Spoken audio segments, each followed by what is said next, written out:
Hi friends, నేనైతే బాగున్నా. మీరందరూ బాగుండాలని దేవుని కోరుకుంటున్నా. ఏఎన్ఎం మోడల్ పేపర్స్లో 131 పేపర్ చూద్దాం. ప్లీజ్ సబ్స్క్రైబ్ చేసుకుని లైక్ చేసి షేర్ చేయండి. Question number 265. కొవ్వులు ఏ ఉష్ణోగ్రత వద్ద ఘనీభవిస్తాయి? Answer 20 centigrade. Question number 266. ప్రత్యేక పోషకాహార కార్యక్రమం ఏ సంవత్సరంలో ప్రారంభమైనది? ఆన్సర్ 1970.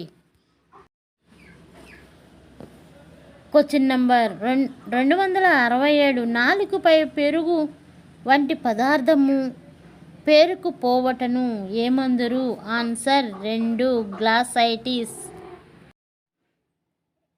Question number 268. కన్ను పొడిగా మారుటను ఏమంటారు? Answer 2 xerophthalmia. Question number 269. Dash vitamin శోషింపబడుటకు అవసరమగును? ఆన్సర్ 1 బైల్ ద్రవం. Question number 270. 3D ధర్మటైల్ను కలిగిన పోషకాహార లోప వ్యాధి? Answer 1 kwashiorkor. Question number 271. Ascorbic ఆమ్లము ఒక? Answer 1 protein. Question number 272. Protein energy malnutrition ఉన్నదని ఈ క్రింది లక్షణం ద్వారా మొదట గుర్తించవచ్చు? ఆన్సర్ 3 వయసుకు తగ్గ బరువు లేకుండుట. Question number 273. పర్నియేషన్ అనీమియా ఏ విటమిన్ లోపం వలన వచ్చును? Answer 3 B12.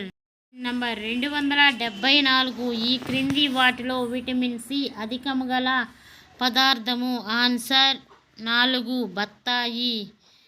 Question number 275. రోగి ప్రాథమిక ఆరోగ్య కేంద్రమునకు రక్త స్రావముతో వచ్చిన ఎంతకి ఆగకున్న ఆరోగ్య కార్యకర్త నీవు ఏమి గ్రహించదవు? ఆన్సర్ 2 కే.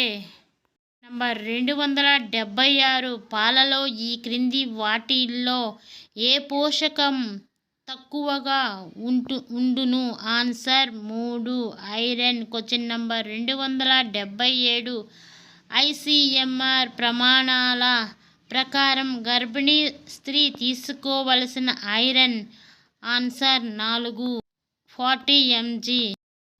Question number 278. ఈ క్రింది వాటిలో ఇన్సులిన్ ఉత్పత్తికి పెరుగుదలకి గాయాలు మానకుండుటకు రుచిని కోల్పోవటకు కారణమైన మూలకం ఏది? ఆన్సర్ 1 జింక్. Question number 279. ఏ విటమిన్లో కోల్బాల్ట్ ఖనిజం ఉంటుంది? Answer 4 B12. Question number 280. Steroid హార్మోన్లుగా పనిచేసే విటమిన్ ఏది? Answer 4 D. Question number 281. ఈ క్రింది వాటిల్లో ప్రో విటమిన్ ఏ అని దేనిని అందురు? Answer 1 M carotene. Question number 282. ఈ క్రింది వాటిలో బి కాంప్లెక్స్ ఏ వర్గానికి చెందింది? ఆన్సర్ 1 ఆస్బారిక్ ఆమ్లము. Question number 283. ఈ క్రింది వాటిలో కార్బోహైడ్రేట్లు లేని పదార్థం? ఆన్సర్ 4 గుడ్లు మరియు మాంసము. Question number 284. అయోడిన్ ఏ పద్ధతుల్లో కలుపుతారు? ఆన్సర్ 4 పైవన్నీ. ప్లీజ్ సబ్స్క్రైబ్ చేసుకుని లైక్ చేసి షేర్ చేయండి. Thank you.